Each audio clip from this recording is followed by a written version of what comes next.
The views and opinions expressed on Coffee and Compatibility are those of the podcast host and do not necessarily reflect the official policy or position of ASHI.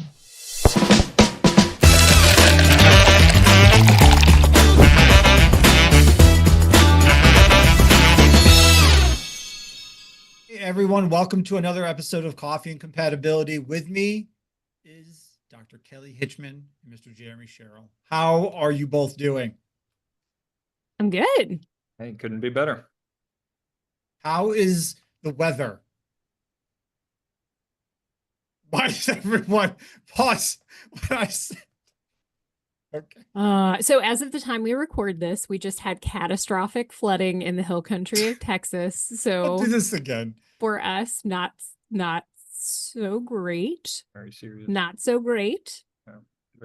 Wet. The weather was lovely up in Detroit at the recent ASHI Educational Workshop, however.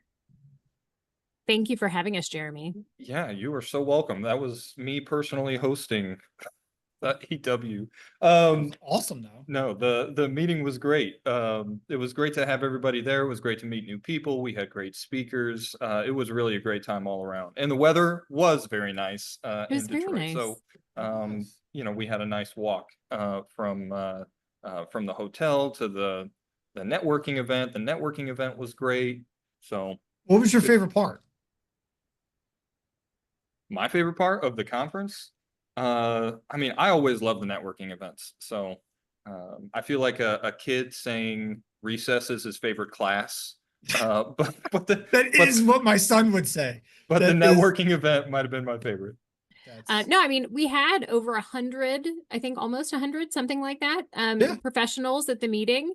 And it was great to get to spend like one-on-one time with everybody, chatting about everybody's interests and where they're going with their careers. Really, if you did not make the ASHI Educational Workshop this year, which, is one for the record books, don't miss out. Don't sleep on 2026. Definitely join the ASHI Educational Workshop for 2026. You will not regret it. It was an outstanding time. Let's see, what other stuff do we have going on? Oh yeah, we've got that annual meeting thing coming up in October. Is that a thing? It's a thing. Please do not forget. You only have a few more days. I think it's until August 1st to hit that subscribe button for ASHI's YouTube channel, ASHI HLA. The subscribers that hit that button by August 1st are entered into a drawing to win free registration to this year's annual meeting. So don't forget to subscribe. We are going to be looking out for new subscribers. Every batch of 100 new subscribers to ASHI HLA's YouTube channel, we will be doing a randomized drawing of those 100 listeners, and we will send you a prize. So keep subscribing. Keep hitting that like and subscribe button on ASHI HLA. All right, now on to today's guest. We are thrilled today to welcome Dr. Chris Wiebe. He's a transplant nephrologist who's making waves in the field of molecular mismatch research. So his work on eplet considerations and clinical decision-making is going to be the topic of our interview today. You're going to want to tune in to catch this interview. Yes, we are going to dive deep into the world of HLA alloepitopes, donor-specific antibodies. Should we be using this clinically? Is it not ready for prime time? We're going to get all of that done. So grab your coffee, get comfortable, and let's explore the future of transplant immunology. Hey everyone, thanks for listening to Coffee and Compatibility. You can find us on all your favorite platforms, including Apple and Spotify. And don't forget, we're on YouTube now also. Subscribe today to ASHI HLA and you'll automatically be entered into a drawing to win free registration to the 51st annual ASHI meeting in Orlando, Florida. Subscribe.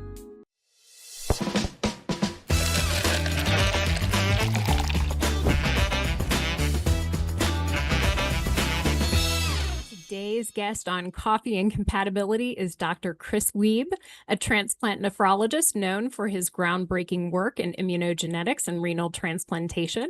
His research focuses on HLA molecular mismatch and its role in predicting de novo donor-specific antibodies, T-cell mediated rejection, and antibody-mediated rejection. Dr. Wiebe has published extensively on risk factors for de novo donor-specific antibody development and is recognized for advancing our understanding of HLA alloepitope mismatching. He also serves as co-chair of the non-HLA antibody work group and is a contributing member of the STAR expert panel on transplant sensitization. Thank you so much for being with us today, Dr. Wiebe. May we call you Chris? You can definitely call me Chris. Thanks for that introduction. Thank you. Thank you so much. We are thrilled to have you with us today. Many people, if they've been to ASHI meetings, American Society of Transplant meetings, any number of transplant meetings, have heard you give a talk or two probably on your work in alloepitope mismatch scoring.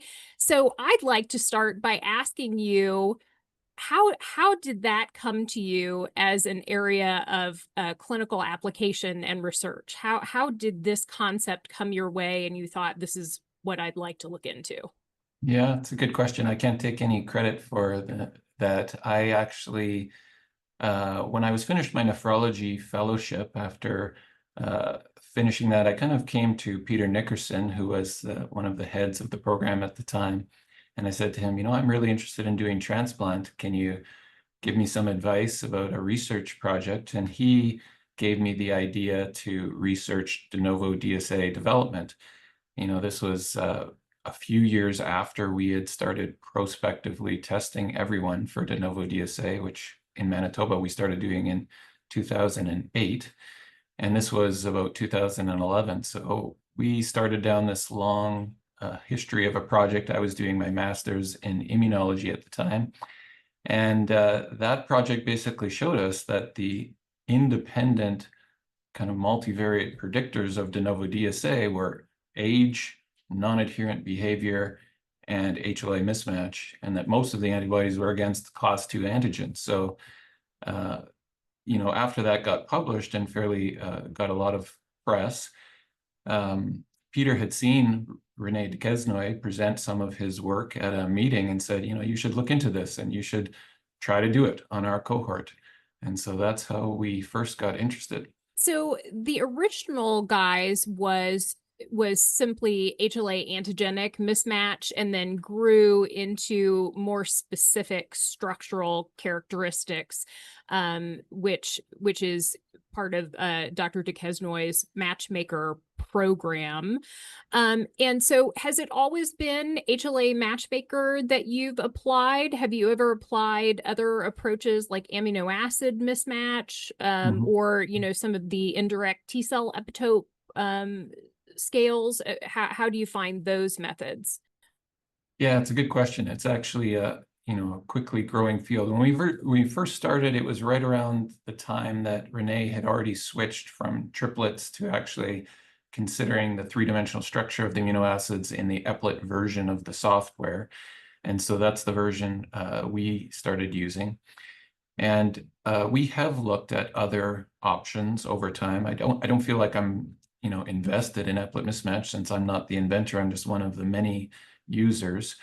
Back in 2017, we published a paper directly comparing head-to-head amino acid mismatch and eplet mismatch in a collaboration with Vasilis Kosmoleaptis from Cambridge.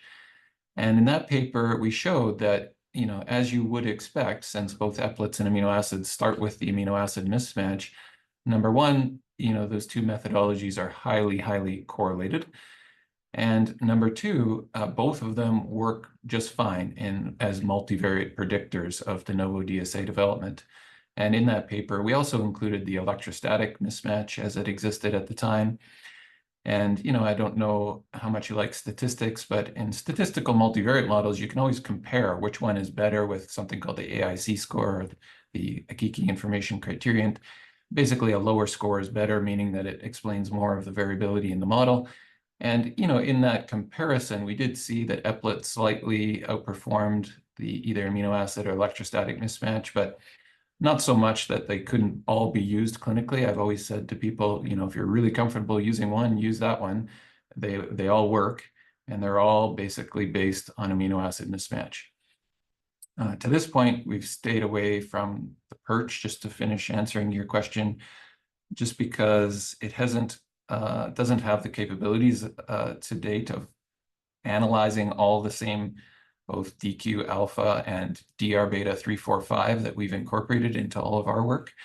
I know that they are working towards including all of that in both their own kind of homegrown amino acid mismatch and T-cell epitope mismatch. Yeah, so that's one of the main reasons we haven't gone there, although there are other minor reasons. You know, Chris, I have to tell you that, I feel like many of us in the field have used your name or your papers, right, as we've discussed things with our local clinicians, right? I feel like I've said, have you read Dr. Wiebe's paper? Like an insurmountable number of times here locally. So very awesome to finally talk to you in person and have you on the podcast. I wanted to ask you about something I think that comes up when I've had these conversations about how to do, or what is your thoughts on how to perform eplet mismatch counting. I know that your group has done some work on that. Can you elaborate? Yeah, that's an important question, I think, because there are more than one way to do it. Here locally, what we've transitioned to since 2019, when we published a paper on this, is what we call the HLA-DR DQ single molecule mismatch. And it's not complicated. The way that we do that is we put all of the recipient typing into HLA Matchmaker, and then we put in a single donor molecule. Let's say it's the first DR beta 1 allele, and we record the mismatch. And then we take out that molecule, and we put in the next molecule and record the mismatch. And of course, in Matchmaker, you can do this for hundreds of molecules at a time. But then you get an individual score for every molecule. And once you have that score, all we did is take those individual scores and we correlated them with whether or not those molecules resulted in a de novo DSA at some point post-transplant. And that allowed us to put all of that data into an ROC curve and start talking about what thresholds would it make sense to classify people in different risk groups. And it might not be inherently obvious, but since you start with 6 individual scores, it's hard to just use all the scores at once. So we have to, talk about, what kind of thresholds would be useful to classify. And so looking at the data, we noticed right away that we could classify a group that was very low risk if we stayed below, 7 for DR and 9 for DQ at the single molecule level. But that only accounted for about 25% of the total cohort, leaving us, 75% left that we could play with. And so we basically just removed that 25% and repeated the process with a second ROC curve. And that came up with the second threshold, which was 15 for DQ. And I think in that second look, we didn't see a very meaningful threshold for DR. So we just stuck with DQ since, as you know, most of the de novo DSA that develop are against DQ. So that made sense both statistically and practically. So that gave us kind of 3 categories. And so, the categories are pretty simple. If all of your DR, including 3, 4, 5 molecules, and all of the DQ are less than those 7 and 9 thresholds, you're low risk. And if you're not, we only look at the DQ. And if you're above 15, you're high risk. If you're not, you're intermediate.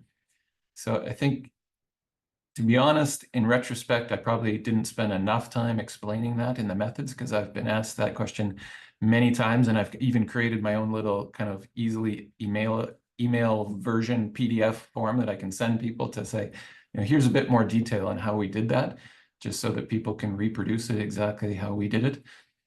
But yeah, lesson learned. So then, Dr. Wiebe, the applications for this would be, right, donor selection and establishing what the immunosuppressive regimen should be, correct? Yeah, kind of correct. I think it can be used in 2 ways. One, as a prognostic biomarker of trying to predict what kind of an outcome or an alloimmune event a patient's going to have. And secondly, what you're talking about really is as a predictive biomarker, where we're trying to predict, response to immunotherapy. And that gets tricky because in the medical field, people always want prospectively collected data to start making immunosuppression or really any medication type decisions. And I think that's very fair. To date, you first, I mean, maybe even stepping back one step, first you need validation. And I think at this point, we're pretty confident in our validation. I can talk about the different cohorts that have used this approach, but I think at this point it's been used in a very ethnically diverse and immunosuppression diverse group of patients in 5 different centers kind of across the world. And so, locally, we're pretty confident using the thresholds that we do have in ways that I'm happy to talk about. But I think when you're talking about either allocation or making hard immunosuppression decisions, everybody wants prospectively collected, randomized controlled trial data. And there is some trials going on to look at that. And I think having those trials finished will help us move forward more confidently. All right, Chris, I got to ask you because you led me there. See, I don't know if you meant to, but I like where we're going. So I'm just going to keep running with it. Okay. So you've talked about the thresholds and your like risk evaluation sort of tiered strategy. Can you talk to us about how you like for realsies use it at your center, right? Because I think for the audience, there's a difference between having done a research study that establishes A, B, C, D, and then the like practical implementation of that for your patients. So could you that? Very fair question and one I've been asked several times, and the answer has changed over the years as we've kind of developed more data and seen the method validated.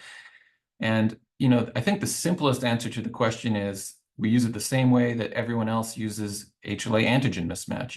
If I'm in the clinic seeing a patient and that patient has, their kidney function is reduced and we don't know why, of course, there's a differential, infection, obstruction, vascular causes, but one of the things on that differential is rejection. And we always have to ask ourselves, how likely is that? And for decades, physicians have been looking at the HLA antigen mismatch to help them make that assessment and decide about immunosuppression changes or the need for a biopsy.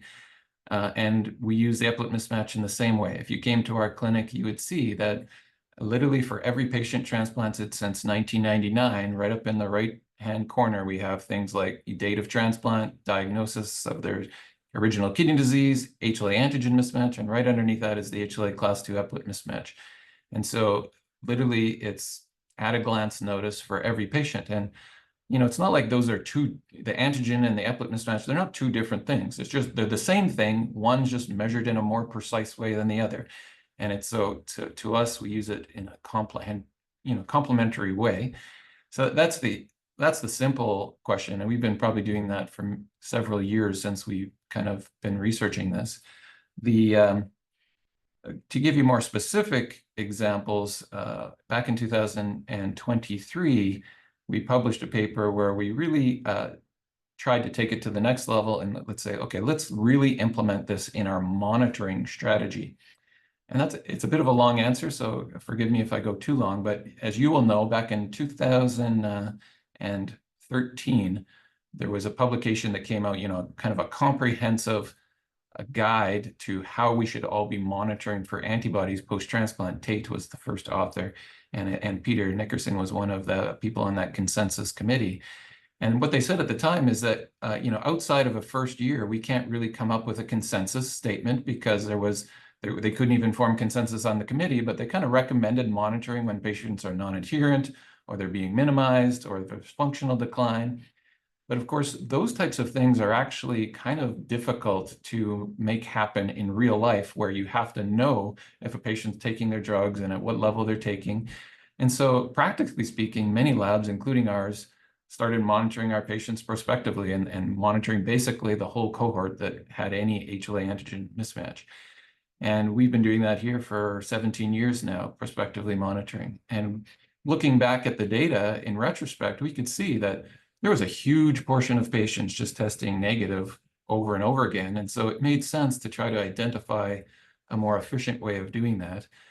And so to move forward, what we did is we took our single molecule eplet mismatch, and we knew from our other studies, one of the other really strong, but I think underappreciated multivariate predictors is recipient age.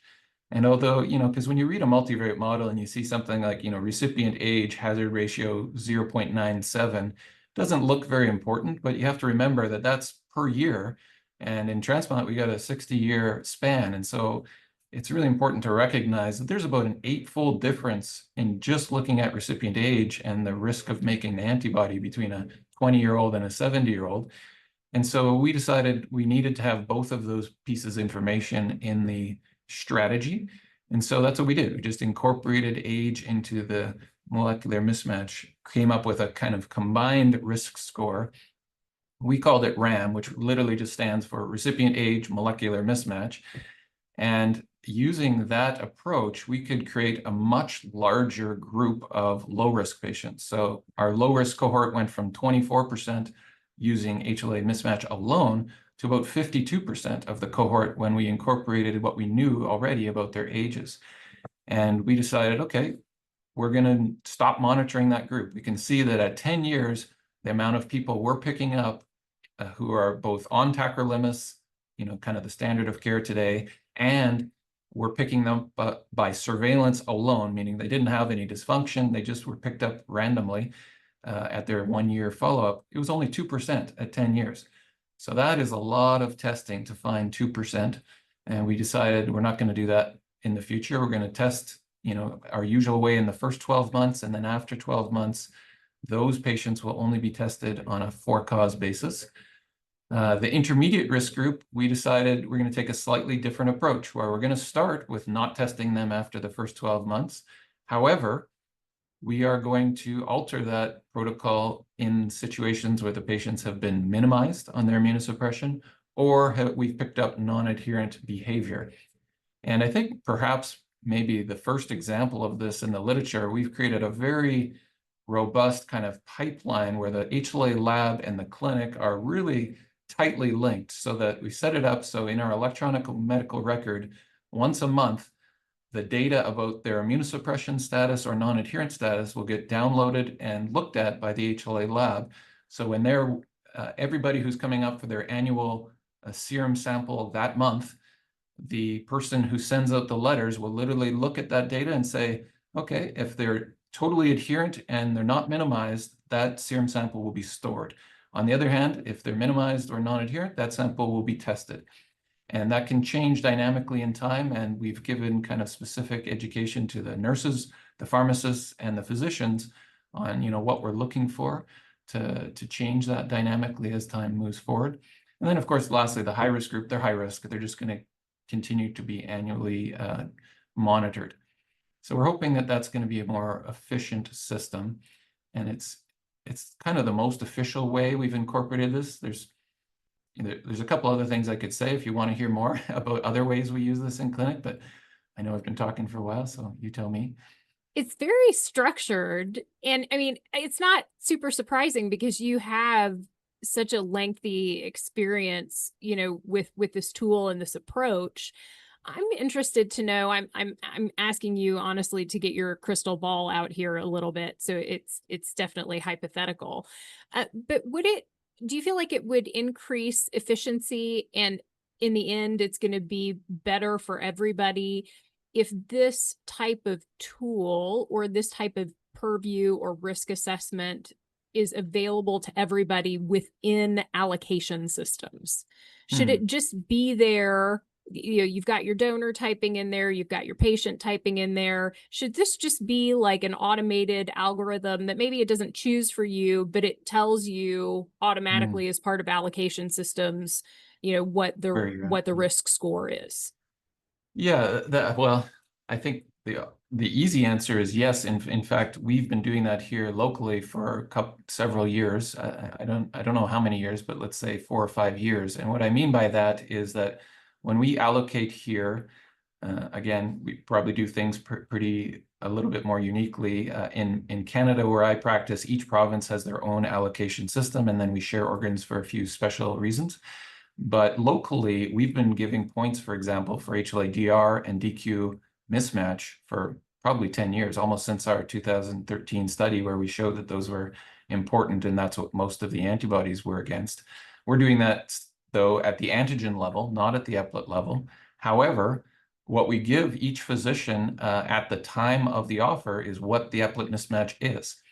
And, that brings me to another one of the ways that we use it here. And this, again, requires a little bit of explanation to understand. But, in the transplant field, one of the things that patients get is induction therapy. And we have a few options out there, but if you look at the SRTR data, you'd see that 90% of people are kind of getting thymoglobulin, a smaller percentage of people are getting basiliximab, and almost very, very few people are getting nothing.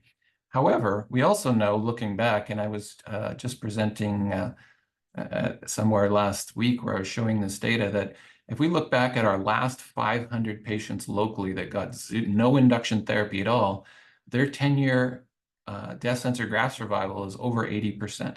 So we know there are patients out there that can move forward without induction therapy. And, what we're trying to do is identify who those are. And in Manitoba, we have a kind of a algorithm to say who those are, and they include the molecular mismatch. But they also have to be patients who we believe are very low risk for alloimmune memory. And I don't know how many people like these terms, but I think the STAR was kind of the first to introduce this dichotomy between, if we're going to talk about risk in patients, we should really dichotomize that into alloimmune memory risk, like repeat transplant, pregnancy, sensitization, and your single antigen bead testing. And then what is your risk of primary alloimmunity post-transplant? And although those are two different categories, in Manitoba, if you're low risk in both of those categories and all the tick boxes are checked, we'll go ahead without any induction therapy. And so we want to know what the molecular mismatch is before we've given the first dose of drug. And so we provide that to all the clinicians here. Again, it's not used to allocate, but it's used to make a decision point.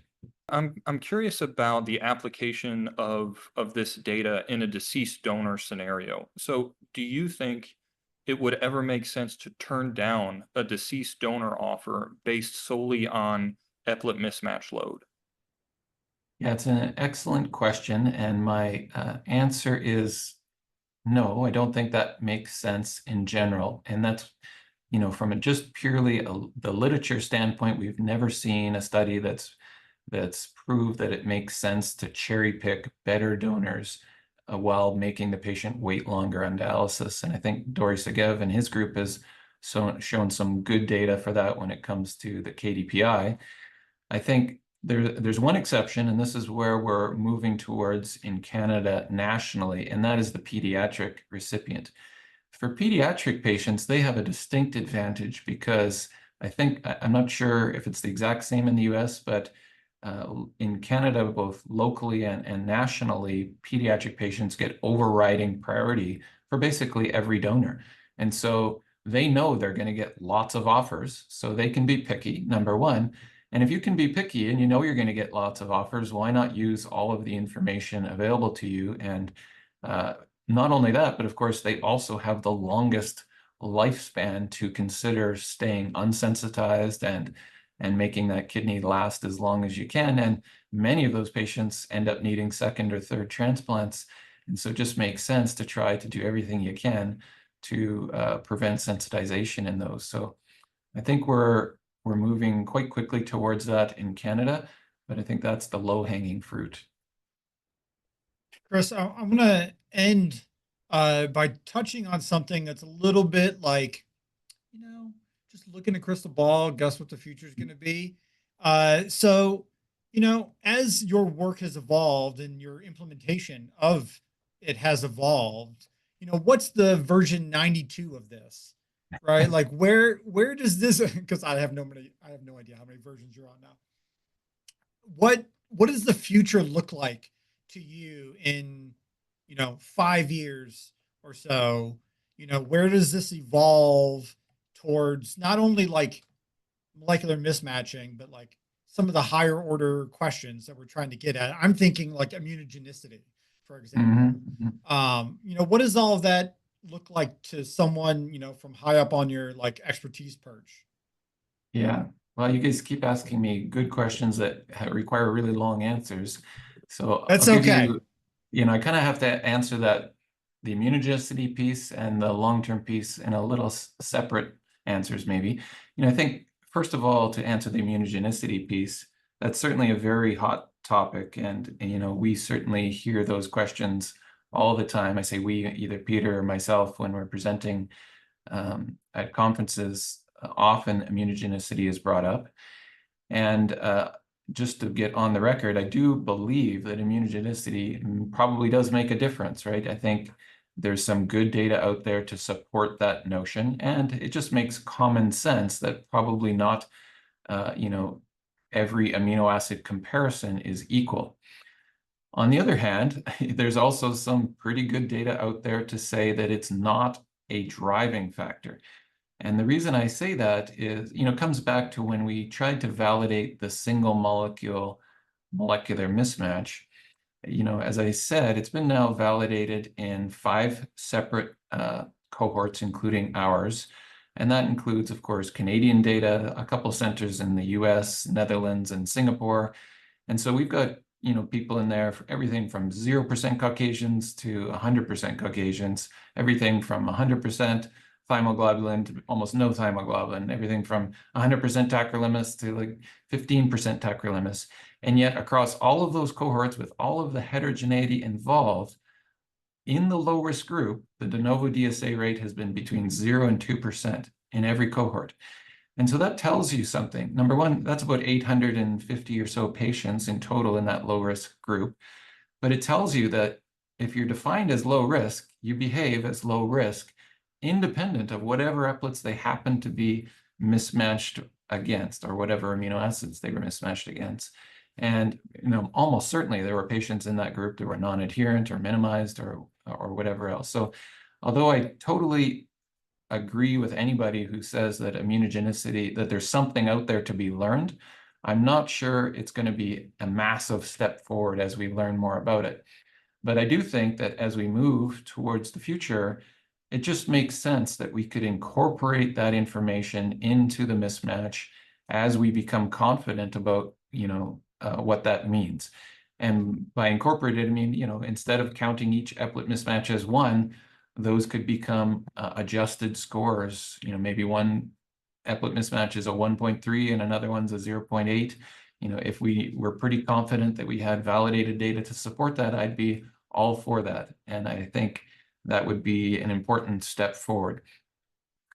I also think that to move forward as a community, we do need to try standardizing the methods that we have. You know, as you will know, you know, that there are multiple versions of the software out there, and because the software is a bit antiquated, some people have developed their own software, and then all of a sudden you have even more versions. And on top of that, we've got several versions of amino acid mismatch brewing in the community.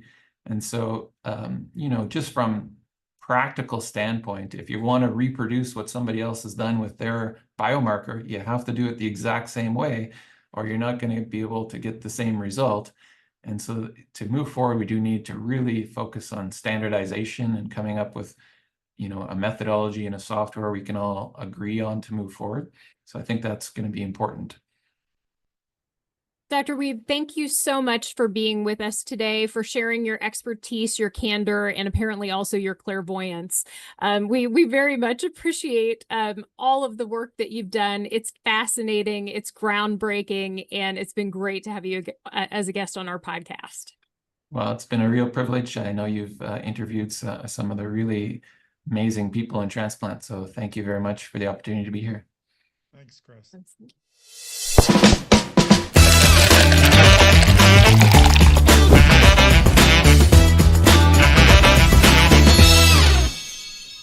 It's time for the tea, the segment on the podcast where we answer questions from our listeners. And we have a fascinating question that is so timely because it has everything to do with today's topic on the podcast.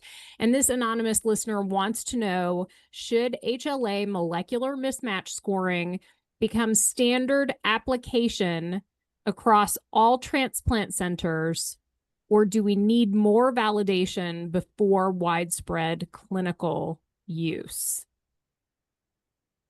Dr. Weimer, Sure, I'll you've hit done lead quite off. a bit of research in this area. I mean, what dost thou think?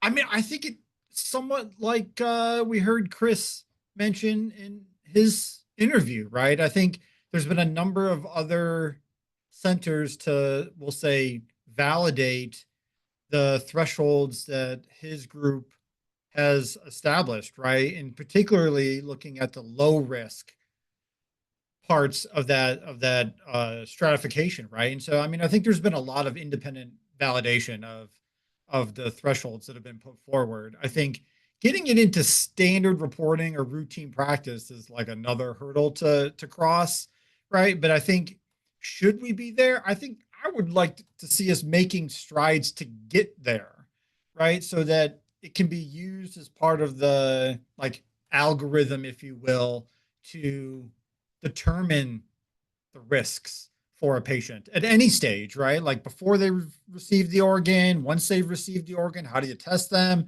right? I mean, I would love to see us as a community focus on the implementation side of this and less on the sort of nuanced side of it of how exactly are we going to calculate it? How exactly does the immunogenicity impact or does it not impact? And get to some real application. What do you think, Jeremy? Yeah, I think you nailed it there. Where that the first thing that came to my mind when I read this question was, well, if it's part of standard reporting, you have to agree on what the scoring system is. What's the standard scoring? So that would be a hurdle is deciding what scoring system you're using, how everything is weighted, right? Based on the immunogenicity of each mismatch, right? So I think there's still some work left to be done, but I think we're heading that direction. Yeah, the word standard is so scary, isn't it? I think, there are so many reasons why different centers have very, very different risk thresholds. If you're a small center in the US, your ability to incur risk is comparably very small, right? So that's tough. It's tough, but I have heard Dr. Wiebe in several talks very importantly say, and it's really, really true, anything that we do, we need prospective randomized clinical trials. And he did say that prospective trials are in progress. So I think it will be very interesting to see, the broader outcome of those prospective trials. And I think that'll go a long way towards adding comfort to the community and what direction, we should take this and how broad or narrow the application should be in the beginning stages. Yeah, no, completely agree. Yeah, that would be important. That would be important. Yeah, there's a difference between broad usage and standardized. So I think that's a key point you bring up, Kelly, is just that word standard is a scary word, or is a complicated word, let's say. So thank you to the listener. I know that is a wishy-washy answer, but it's the future, so we can't be sure. But those are our opinions on the tea.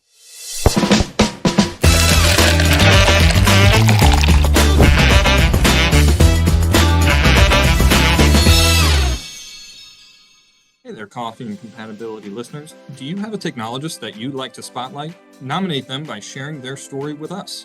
Email us at info@ashi-hla.org for a chance to feature them in an upcoming episode of Coffee and Compatibility.